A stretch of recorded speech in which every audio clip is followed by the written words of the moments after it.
Hampir semua orang ketakutan dengan COVID akibat propaganda yang dibesar-besarkan oleh media. Tiap hari, semua media mengutip jumlah korban terinfeksi dan kematian akibat COVID. Seharusnya, media-media juga melakukan investigasi dan komparasi sendiri untuk memberi informasi yang lebih mencerahkan bagi publik. Mari kita gunakan data-data yang dipublikasikan oleh organisasi-organisasi elit. Kita gunakan data mereka untuk memukul mereka sendiri. Dalam seni bela diri, ini disebut jurus pinjam tenaga lawan. Kita gunakan data-data jumlah kematian tahun lalu dari PBB, Worldometer, The Lancet Infectious Diseases, dan WHO. Jumlah kematian orang sedunia tahun lalu, proporsi 131 hari dari 1 Januari sampai dengan 10 Mei, hampir 21 juta orang yang mati. Jumlah kematian akibat kanker tahun lalu, pada periode yang sama, 3 juta orang. Kematian akibat HIV atau AIDS, 616.000 orang. Akibat diare, 586.000 orang. Akibat TBC, 530.000 orang. Akibat malaria, 359.000 orang. Akibat COVID-19 disebut 280.000 orang. Artinya, dari 100 orang yang mati di seluruh dunia, cuma 1 orang yang mati karena katanya terinfeksi COVID.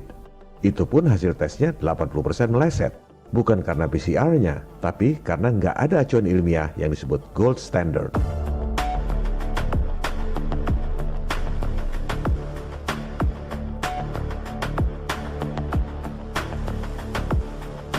Itu perbandingan jumlah kematian di dunia. Bagaimana dengan Indonesia? Ini yang seharusnya dilakukan oleh media-media. Jangan cuma kopas data buat takut-takutin rakyat. Kita gunakan data dari PBB dan International Vaccine Access Center. Kita juga gunakan data-data nasional dari Kapolri, BPS, dan Kementerian Kesehatan. Jumlah kematian di Indonesia tahun lalu, proporsi 131 hari dari 1 Januari sampai 10 Mei, 632.000 orang mati. Kematian akibat diare balita hampir 12.000 orang. Akibat kecelakaan lalu lintas 8.400 orang. Akibat HIV atau AIDS 1.600 orang. Berapa jumlah kematian yang katanya karena COVID? 959 orang.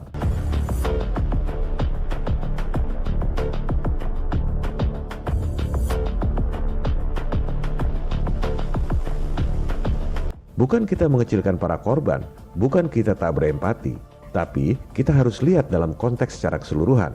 Banyak yang nanya, di rumah sakit kenapa banyak yang mati? Loh, kok cuma nanya yang 0,2%? Kenapa nggak nanya yang 99,8%? Matinya karena apa? Jumlah orang yang mati karena kecelakaan lalu lintas, hampir 9 kali lipat dari yang mati karena COVID. Kenapa nggak tutup aja sekalian semua jalan raya karena banyak yang mati? Emangnya kecelakaan lalu lintas nggak bahayakan orang lain? Kenapa bukan mobil-mobilnya aja yang disuruh social distancing supaya nggak ada tabrakan? Jumlah 959 orang itu pun tak ada satupun yang virusnya dimurnikan dan diperiksa. Karena memang begitu acuan dari WHO. You know, the test is not testing for a virus and it's not testing for an exosome. It's testing for a specific genetic sequence. And we don't really know where that genetic sequence comes from, so we don't really know what the test is testing for.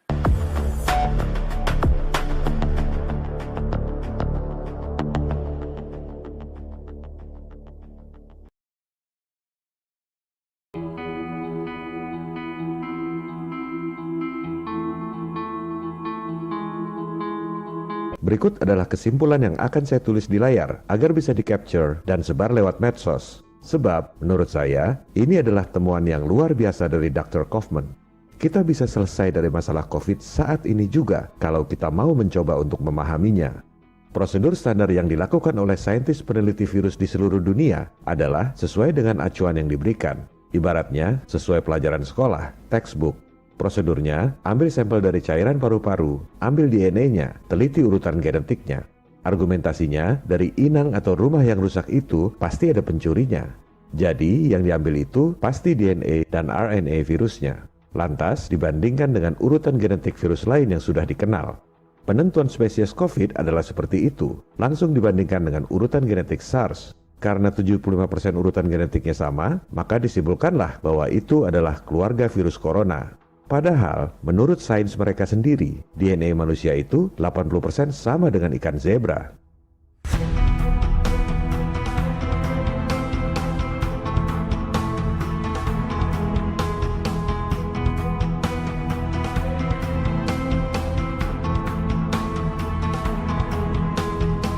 Yang disampaikan oleh Dr. Kaufman adalah sampel itu ibarat tong sampah yang isinya banyak. Kalau virusnya nggak dimurnikan dulu, gimana kita tahu bahwa yang diambil itu DNA dan RNA virus?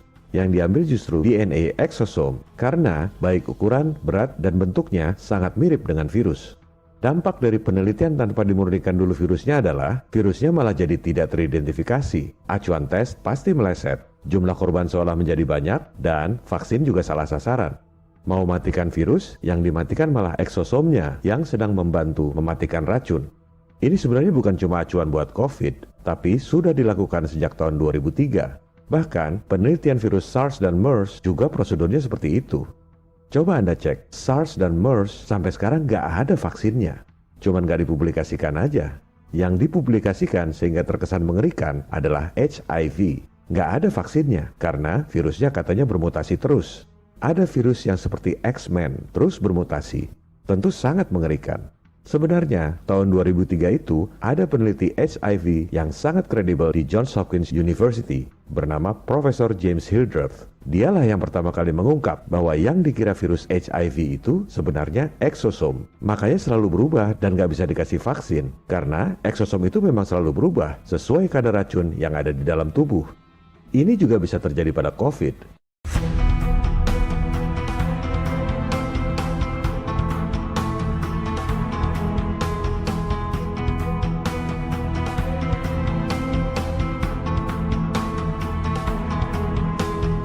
Banyak berita katanya sudah mulai nemu vaksin. Hati-hati, bisa jadi nanti dibilang nggak mempan karena virusnya bermutasi terus seperti HIV. Padahal itu eksosom, salah sasaran.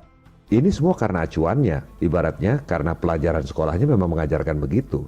Semua orang yang melakukan penelitian di seluruh dunia, termasuk di Indonesia, selama pakai acuan yang sama, hasilnya pasti sama. SARS, MERS, dan HIV adalah bukti nyata. Semua universitas dan para ahli yang pinter-pinter di dunia, nggak ada satupun yang bisa bikin vaksinnya. Karena mereka semua menggunakan acuan yang sama. Kenapa acuannya suruh ambil DNA RNA tanpa dimurnikan dulu virusnya? Keteledoran atau kesengajaan? Kalau keteledoran itu artinya kebodohan. Kalau kesengajaan artinya justru lihai, kecerdikan yang jahat. Karena dengan acuan seperti itu, virusnya nggak ketahuan. Akibatnya, nggak ada satupun orang-orang pintar di dunia ini yang bisa bikin vaksinnya. Persis seperti SARS, MERS, dan HIV. Yang bisa bikin vaksin adalah yang tahu rahasianya. Dia lagi. Perusahaan-perusahaan vaksin terbesar di dunia, si dewa komputer Bill Gates, 2 dari 5 pendana terbesar WHO.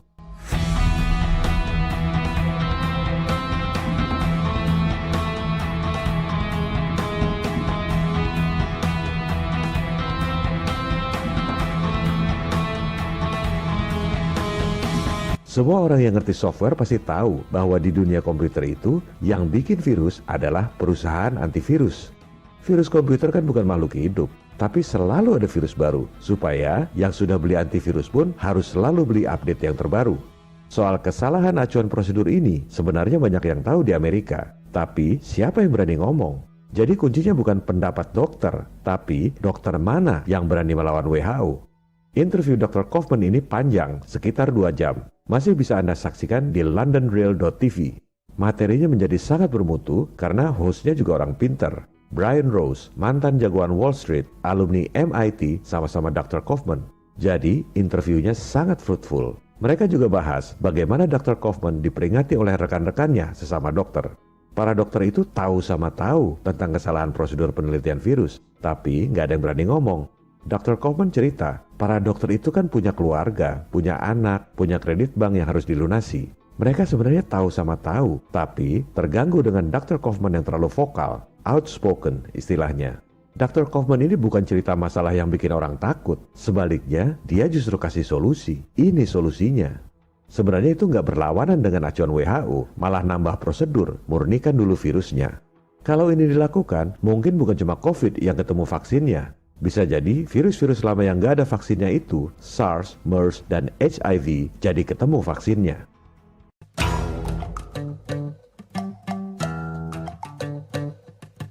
Apa yang harus kita lakukan sebagai rakyat? Pertama, yakinkan diri Anda sendiri, COVID-19 tak seseram propagandanya. Sakit pernapasan yang mematikan itu nyata, tapi belum tentu karena COVID. Ada 4.824 orang mati tiap hari di Indonesia, tapi tidak dibesar-besarkan oleh media. Dari 500 orang yang mati di Indonesia, hanya 1 orang yang katanya karena COVID.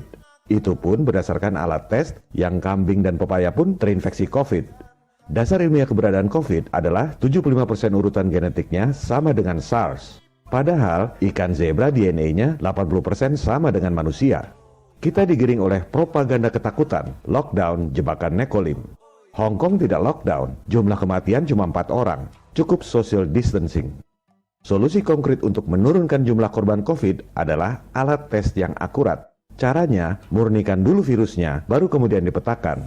Dari 160.000 dokter di Indonesia, sebenarnya cukup dikerjakan oleh 10 orang saja. Yang penting action, tak perlu debat publik. Ketiga, sebarkan informasi. Share lewat WA, tele, medsos, dan lain-lain.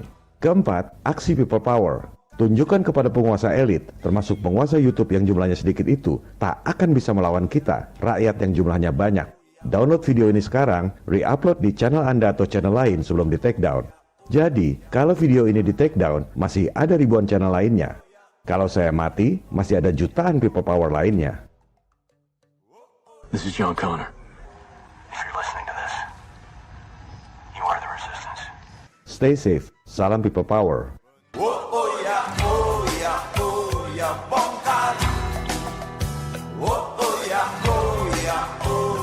Bongkar. Bongkar.